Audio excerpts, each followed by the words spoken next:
So over time, we've talked to you about the creative process and what the steps of it are. And step one is you just got to ask, and you can't stop doing that. Life just keeps you asking all the time. The contrast just keeps you asking. Even if you're not doing it with your words, you are asking at so many levels of your being. And that is what causes the evolution of all species. Life causes you to ask. It just does. And source takes care of step two altogether. Your inner being over there in this vibrational reality that is so real, we gave it the name the vortex, wrote a whole book about it because we wanted you to feel the realness of this reality that is vibrational, even though you can't see it or hear it or smell it or taste it or touch it. Doesn't feel that real. Well, so we wrote a book. The book's real. Read the book, believe the book, because this vibrational reality is real.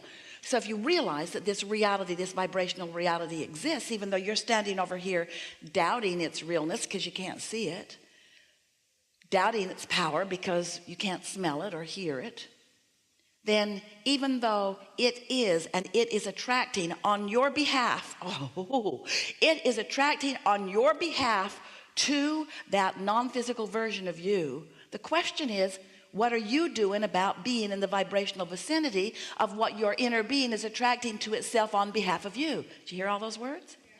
Attracting for you everything that you want. But where are you in relationship to that? Over here doubting, over here complaining, over here wondering why it hasn't shown itself to you in real form. It would be like you putting a seed in the ground. It's corn. Put it in the ground.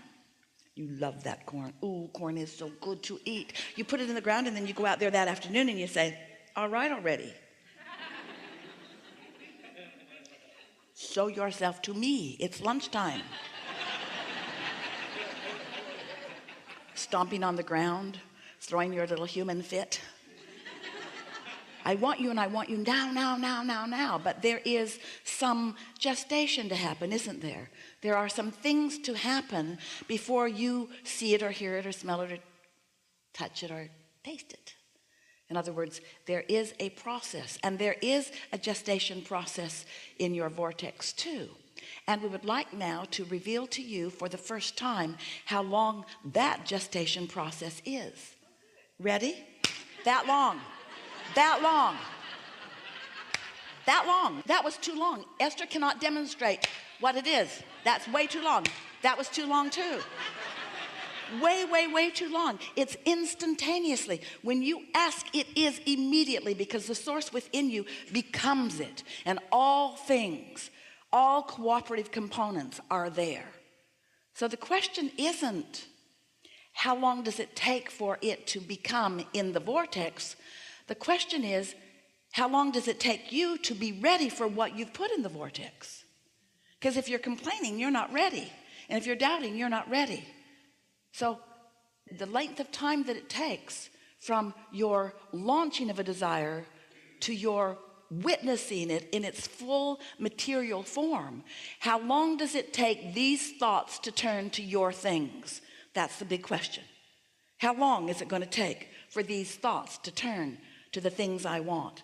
It only takes as long as it takes for your thoughts to turn to the things you want. Your consistent thoughts to turn to the thoughts about the things that you want. So when you find yourself talking about what you want in negative fashion, oh, where is it? I've waited so long. It just isn't fair. I'm so uncomfortable. I want it, but it isn't here. Those words are your indication. Those are manifestations of a different evolution of a different thought. So in our desire to help you feel the realness of this vibrational reality, we named it, wrote a book about it, and we said to you, until you could hardly bear to hear it again, just get into the vortex. Just get into the vortex where everything you want is, and you'll see then everything you want. And you said, oh, Abraham, stop spraying frou-frou dust all over us. Can't we talk about something that is real? And we say, it's real. You've just got to develop your sensors to understand that it is. And then you became suspicious. Oh yeah, we get it. You just want us to be happy in the absence of what we want by pretending that it really is over there. And we said, yes, that's exactly it. That's exactly it. We want you to be happy in the absence of what you want, in the absence of its manifestation.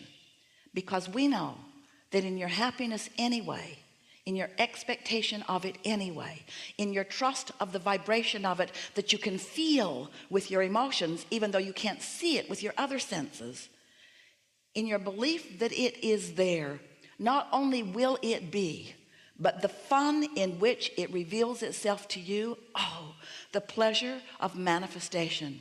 Friends, that's what you came for. You came for the pleasure of manifestation. You came as creative genius to sift through this environment and come to your own clarity about what you want, not what somebody else wants, not what your family wants or your village wants or your culture wants, not what somebody else wants, what you want. You are the creator of your own experience, and you get to choose what you want. And when you do choose what you want, you've got to fully commit to the choosing of it. You've got to feel it as if it already is, or it cannot be, you see. So here's this vortex, and you listen to us. You read the book, some of you. You read the book. It's a really good book. You read the book. You read the book. You began to believe. And then you heard us say again and again, get into the vortex, get into the vortex, get into the vortex, get into the vortex. And then you began saying, Abraham, all right already. Just tell me, how do I get my money out of the vortex and into the bank? How does this vibrational reality become something that I can spend, something that I can really count on, something that others can see, something that somebody besides me believes? When's it going to be tangible? And so instead of asking you to get into the vortex, which is just such a lovely place to be, we know we're in your vortex and it's delightful. You are going to be so pleased with yourself about what you've put there. Enough to keep you busy for 20 or 30 lifetimes. Really, joyfully busy. So good in here. We think we'll just stay in your vortex and leave you alone today. Goodbye. How do I get this vibrational reality to be the kind of reality that I really want, the tangible one, the one that I feel like I've come here to live? And we say, it's much simpler than you think. You just have to become, even though you're not in the vortex, you have to become closer and closer and closer to what is in it. You have to believe rather than doubt. You have to feel exhilaration rather than sadness. You have to love rather than hate. You have to be a vibrational match to what's in it and who's in it. You have to be a vibrational match to the source energy who is there, you see. And so now, rather than asking you to get into the vortex, which seemed to stretch your mind further than you were able, we're now saying to you, become a vibrational match to what's in there, and what's in there will come out where you are. How do I turn the thoughts and the vibrations and the energy of the vortex into the physical equivalent? Well, you just line up with it. What we mean by that is, let's say you want $100,000 and you want it now. Or make it 200,000 or 300,000 or a million or whatever it is that you want. Choose it. It's yours. If we were standing in your shoes, we would choose big. You don't choose big because the bigger it is, the more you doubt it, which is just foolish, given what we've just told you. It doesn't matter how big it is. If you believe it, it will be. It is as easy to create a castle as a button. It's just a matter of wanting it and not blocking it with doubtful thoughts. And the reason that you think buttons are easier is because you don't doubt the buttons. You don't push against the button thoughts so much. You look around, there's buttons everywhere, buttons everywhere. Everybody's got a button. There's buttons everywhere. There's boxes of buttons, buttons on the floor, buttons, buttons everywhere, buttons, buttons, buttons. I don't doubt buttons. I know I can have buttons. I just don't want buttons anymore. I don't really want any buttons. I want a fortune. I want a fortune. I want a castle. I want magnificent things. Well, it is as easy to create magnificent things as the things that you deem insignificant. But what you must do in either case is not doubt them. So if you don't doubt the insignificant things, they come easily. But the significant things, you say, oh, I have this issue. I have this issue that I want to talk about. And we usually say to you, that's the last thing that we are going to make any progress on, because since it's your issue, it means you've practiced vibrations against it, which means it is not likely, even though we offer perfect words and give you exact answers to every question, every time, no matter what, you can't hear them if you're not in the vibrational vicinity of them, you see. So let's say you want $100,000 and you want it, need it. You want it and you want it to come quickly. And your logic tells you it's probably not going to come today.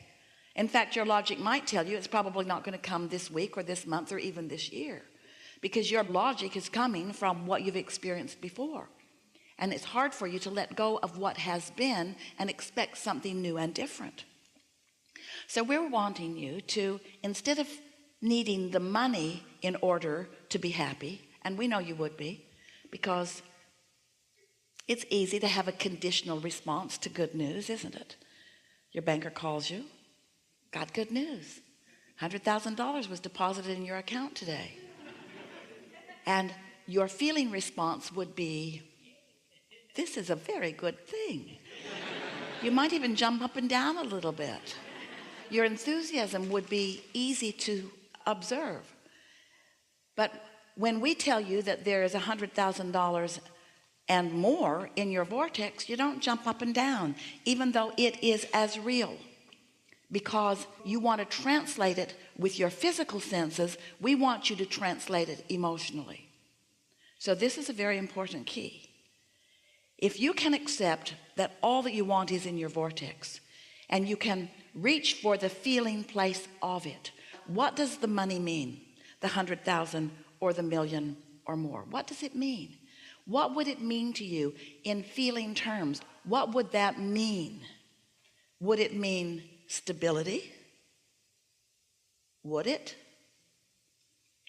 Come out and play with us. Would it mean stability?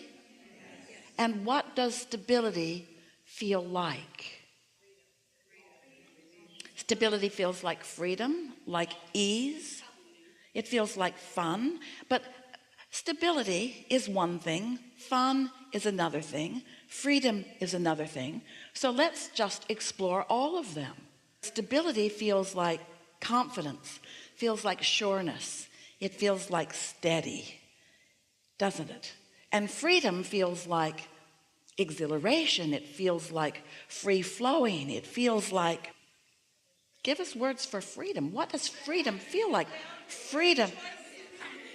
Choices. No boundaries is what the absence of freedom doesn't feel like. When you say it feels like no boundaries or feels like freedom from bondage, that's not really getting the vibrational essence of it. But when you say freedom feels like, maybe there aren't even any words, but can you find the feeling of freedom?